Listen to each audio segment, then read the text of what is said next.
Welcome to Ask Win, everyone. And this morning I have Samantha with me. Samantha's known for her gifts and talents, social networking-wise. And I'm going to let Miss Samantha take it away. Hi, how are you? I am good. So, Samantha, what do you exactly do, and why are you known for your networking capabilities? Well, the thing about me is I'm involved in a bunch of different things. I'm an actress, I'm a model, I'm a writer, and, I'm a social networker, but I'm also very, very into energy and manifesting things that you really want for yourself. So, you are a model, or actor, and a writer, but you are into social energy and manifesting things that you want for yourself. Could you please explain why you got Sure. all into this? It's something that I believe we all learn about in life, and for me, I had a house fire when I was a little girl that was started by goats, believe it or not. And from that point on, I learned how to tap in by going to a place called Lilydale. And it was a place where you learn to tap into your energies, connect with spirit, and basically at the same time learn about being an empath, which is you're very sensitive or a sponge when you're around other people. So if you're around some negative people, you tend to take on that energy and you have to remove yourself.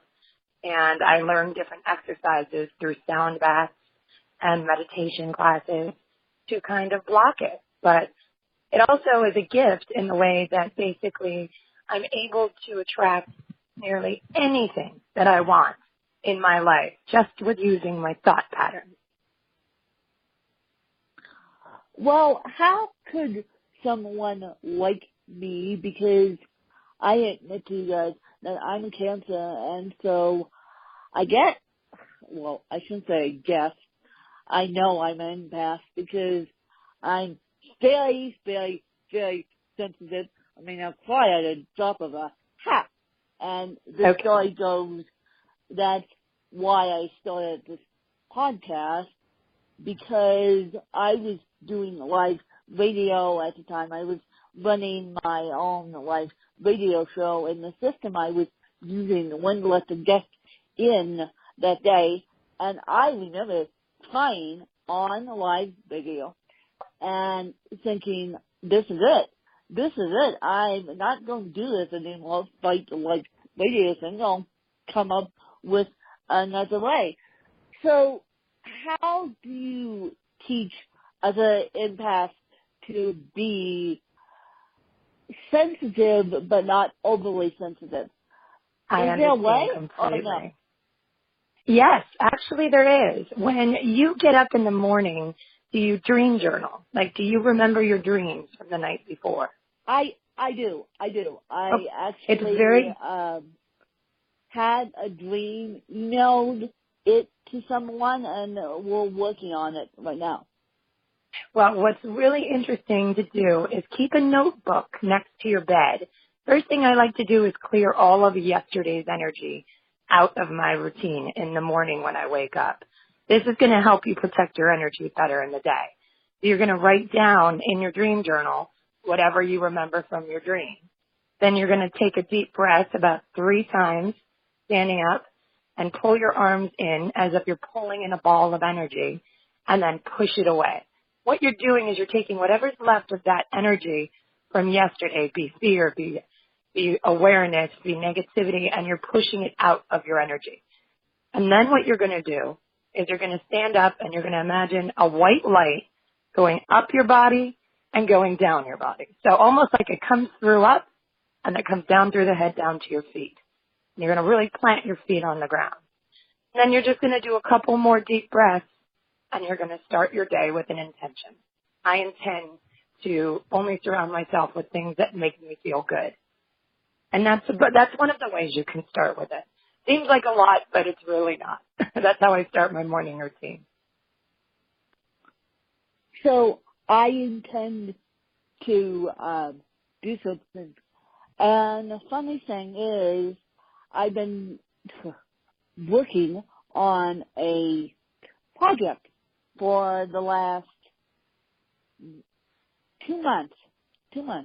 And that project finally got approved today. And that congratulations. Thank you. That project was giving up a bicycle and getting an e-bike. And that project, it took my dad and I about a good week. Samantha Goldberg? And so it finally got approved. And so it just finally got approved. Well, that's amazing. Are you putting that energy out there that you wanted it to get approved? Because it sounds like you did. Because I put that energy out, and then I put that energy into, okay, I'm going to get rid of this bike, and then we'll see what it tends to. And this morning we both got the email that I'm approved because of congratulations. my That's amazing. So yay me, because I've got to do something. I can't control a normal bike, and e-bikes are next best thing.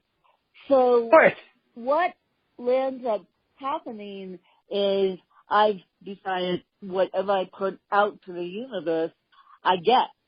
So that being said, with this dream journal, how do we teach people to manifest what they want?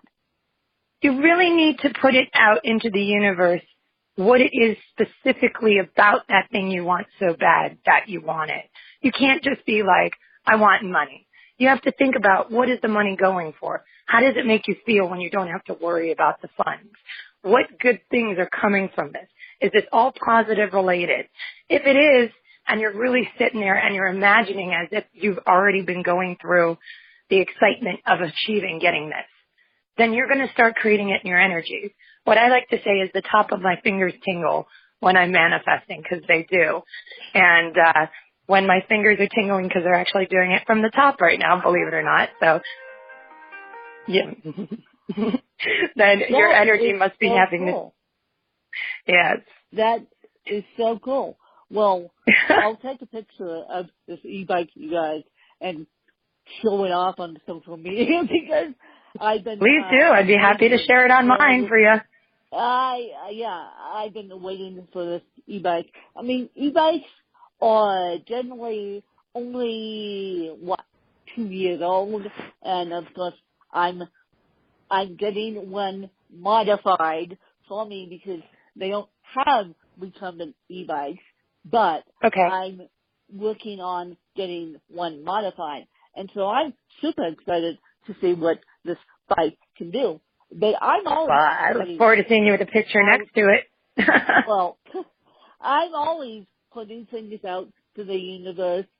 My next big announcement, which hopefully I have already put out to the universe, hopefully today I will get the okay to do my next big announcement, which I can't say yet, but what that is. But if that happens, I am going to be jumping out of my seat again just about the e-bike because I want to do this.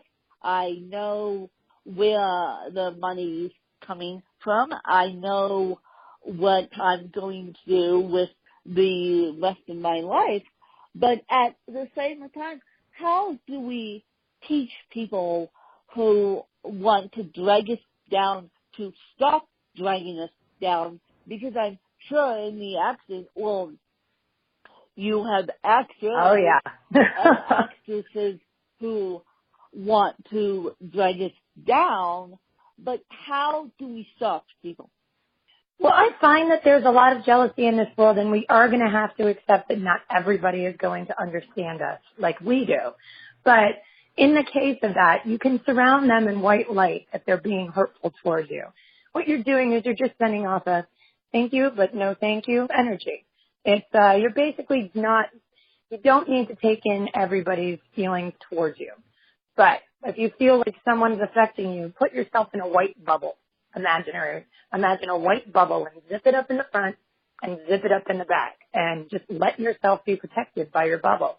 And just, kill them with kindness. That's the best thing you can do. Because if you give them a reaction, kill them with kindness. Because the biggest thing is if you give them a reaction, then you're just giving them more ammo to come at you. And they get excited when they do that. And there's people that aren't happy with life. That's the best news I've heard all day. Kill them with kindness. And so I want to ask you, who, if you had to be educated by anyone, who would it be and why? If it was in business ways, Diane von Furstenberg I find to be a phenomenal woman. Her business ethics are incredible. She's got quite the story. But she had a journey, it seems like, and I've watched her shows a couple times about the people she mentored, and I really think that she's an interesting person. I don't know if she's spiritual or not, but I just like her ethics on training and learning how to get through obstacles in life. Because you are going to deal with people in your life that are not going to understand spirituality like you do. And you just have to accept that there's different ways for different people. So she's someone very influential. And my mother, that would be the other person. My mother and father. Always go with mom. Always go with mom. I mean, she keeps me in shape. Let's put it that way, mentally. Yes.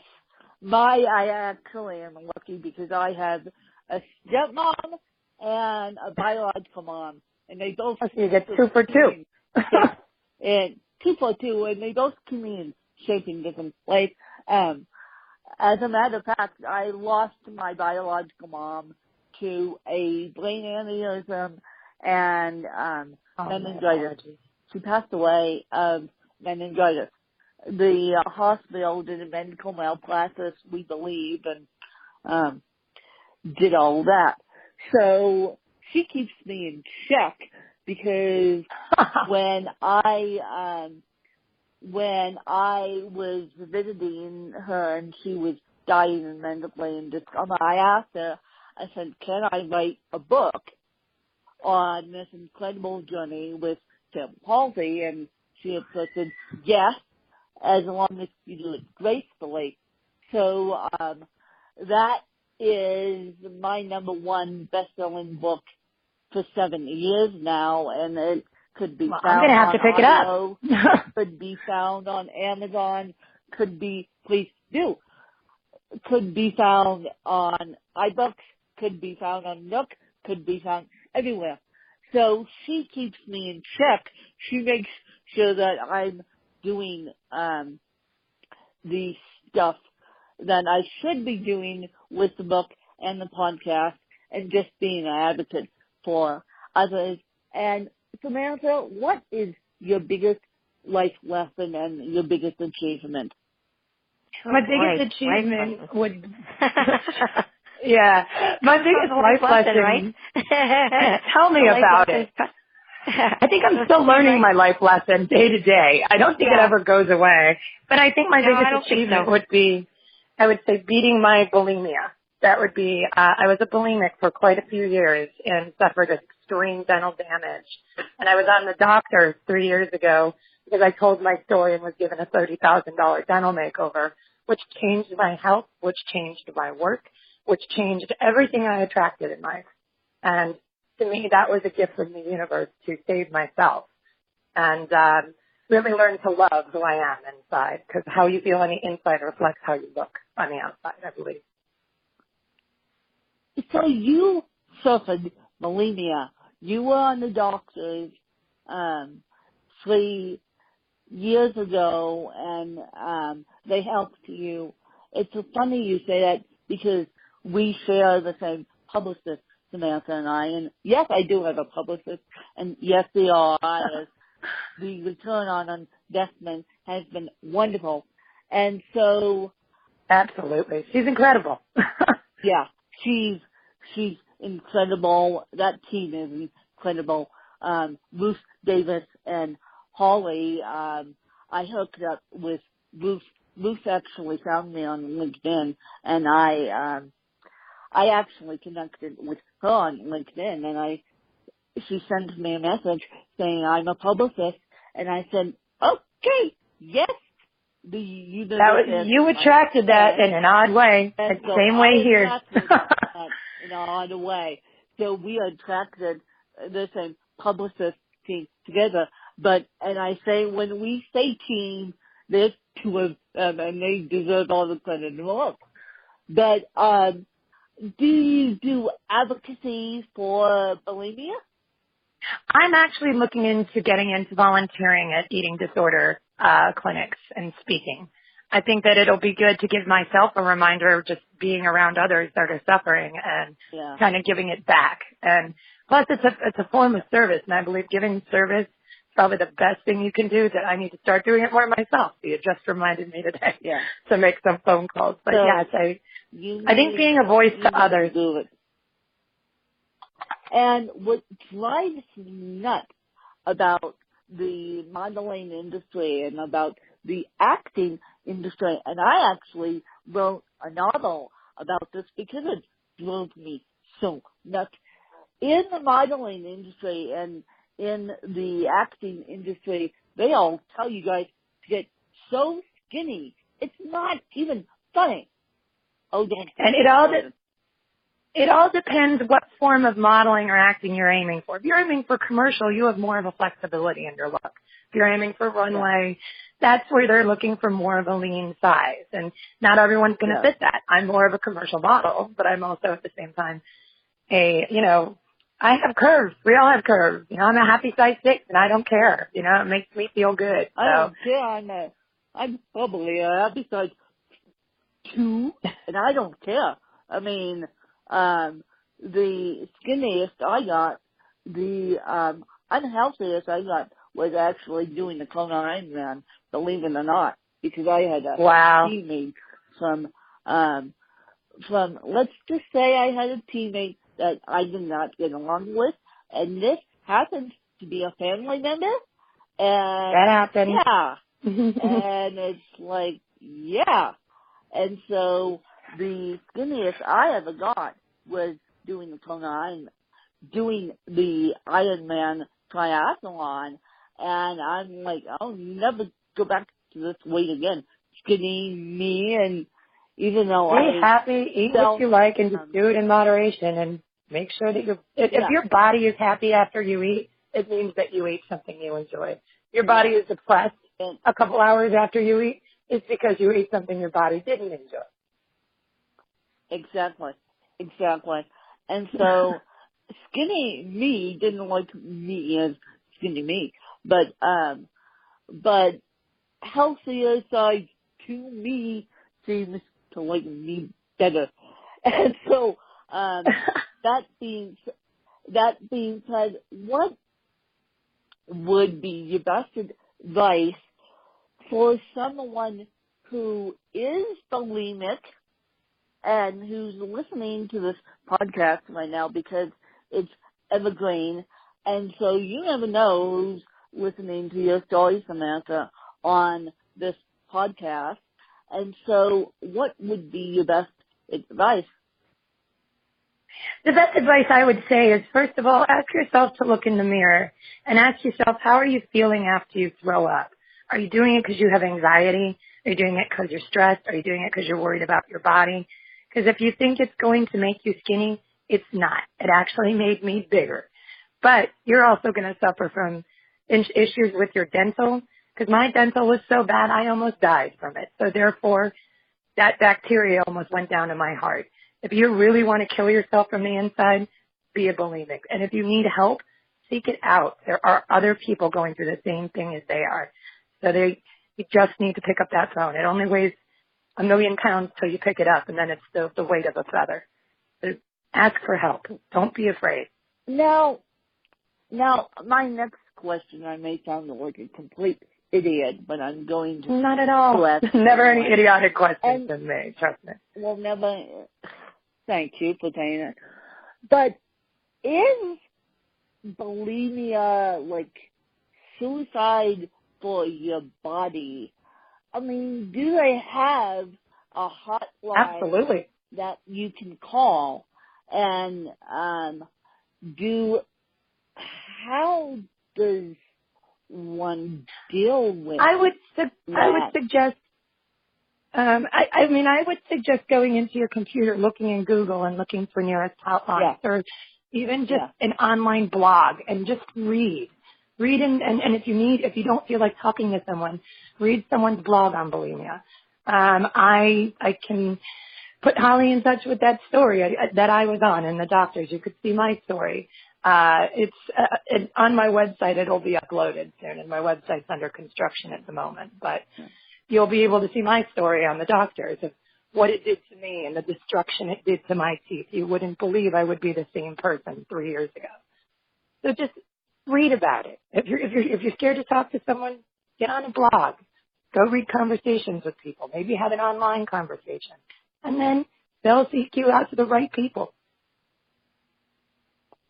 Well, I'm always advocate for disabilities, you guys. I will be an advocate for disabilities until the day I die, basically. And I believe bulimia is one of those, and events there, is one of those hidden disabilities, and it's a true disability because you're killing your body. So please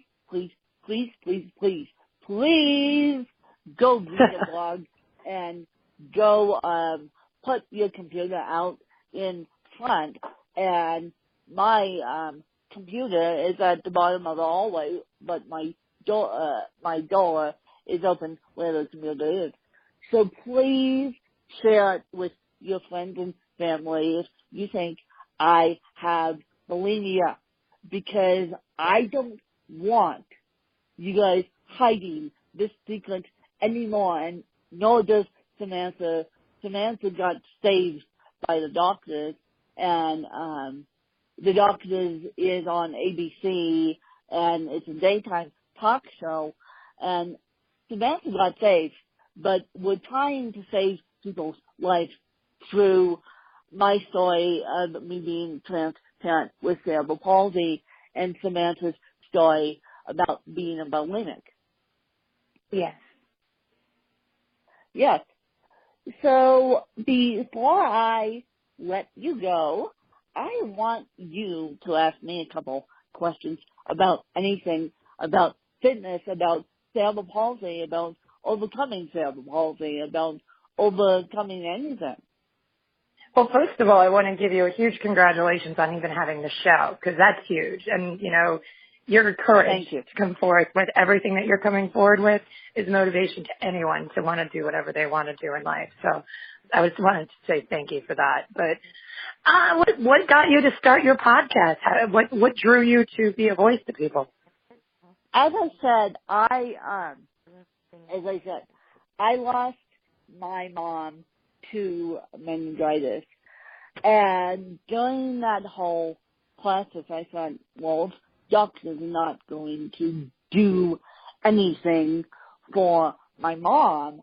I might as well be not only an advocate for cerebral palsy. People know I'm an advocate for cerebral palsy, but what they don't know until today is I'm also an advocate for viral meningitis, and I'm also slowly but surely writing a book on viral meningitis. You guys didn't know that.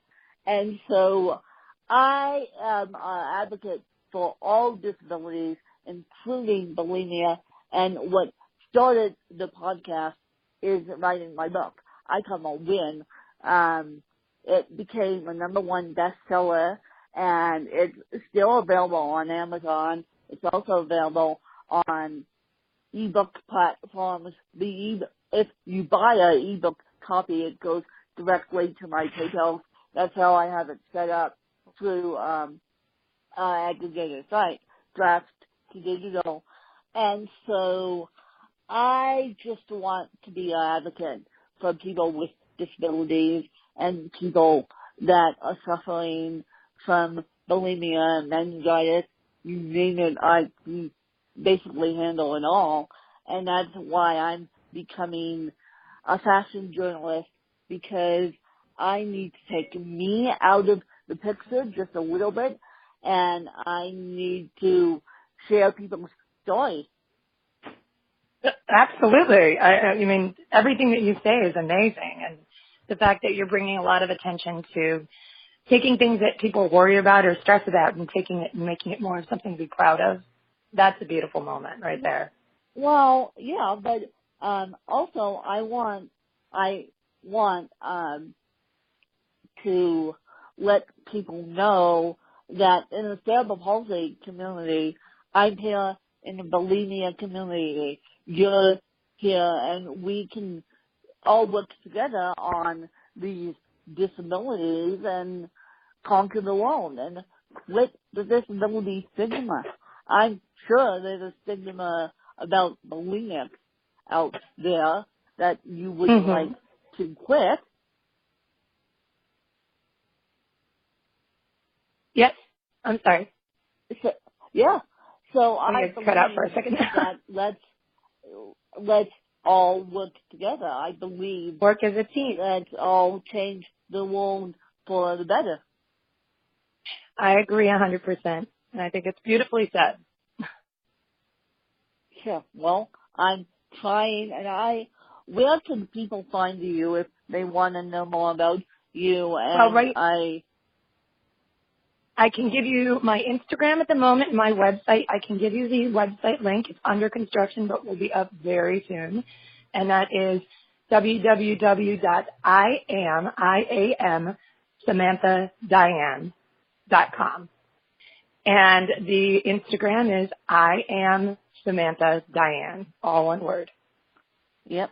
And so if you're on Instagram, you can either follow me or follow Samantha. I'm at Ask Win. I just created a new profile, you guys.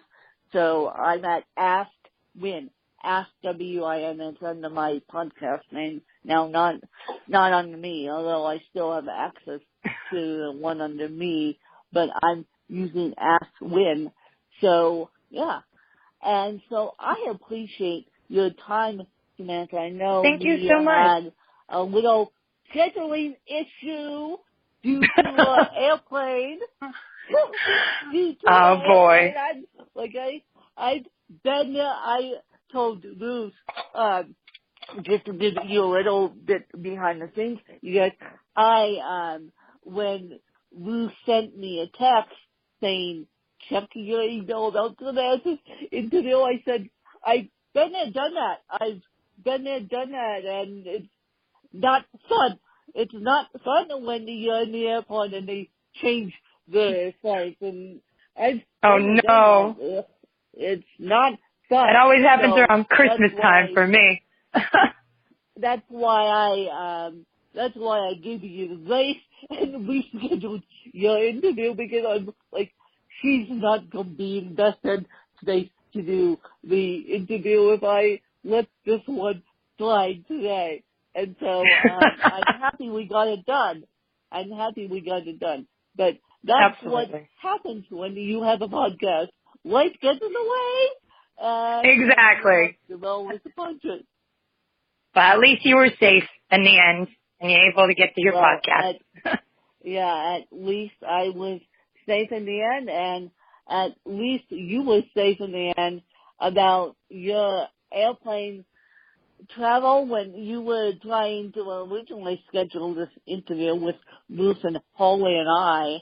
And so I'm happy we got this interview done, and I wish you the best of luck on your advocacy for bulimia, and let me know if I can help. I'm always interested in collaborations. You guys, you know that.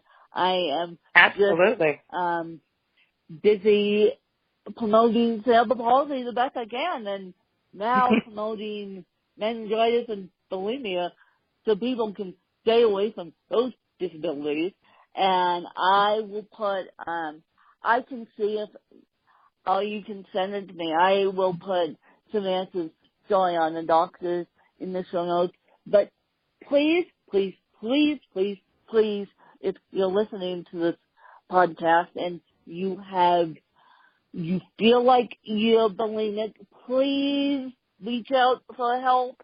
That's all I can say.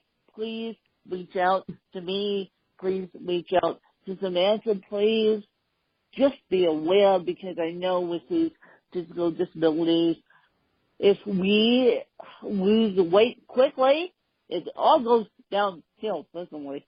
Supposed to have a palsy, I know for me. So please, please, please, please, please reach out if you feel something is wrong with your body, because you only have one body. Exactly. Well, thank you, Samantha, for coming Thank you on so the much. podcast and sharing. Very, very happy story. to. And my assistant will be in touch with your interview, and the girls will have it too. And a huge shout out to Holly and Ruth for hooking this interview up. I know Holly listens to this podcast. Yes, I said my publicist listens to this podcast. And the comment she gave me the other day is, "You're the best podcast I've heard in a long time." And that's Holly's quote, not mine. So there we go. I'm doing something right. And so I appreciate Samantha's time, and I hope you guys enjoyed another fabulous episode of Ask Lynn. Thanks to you guys. Thank you so much.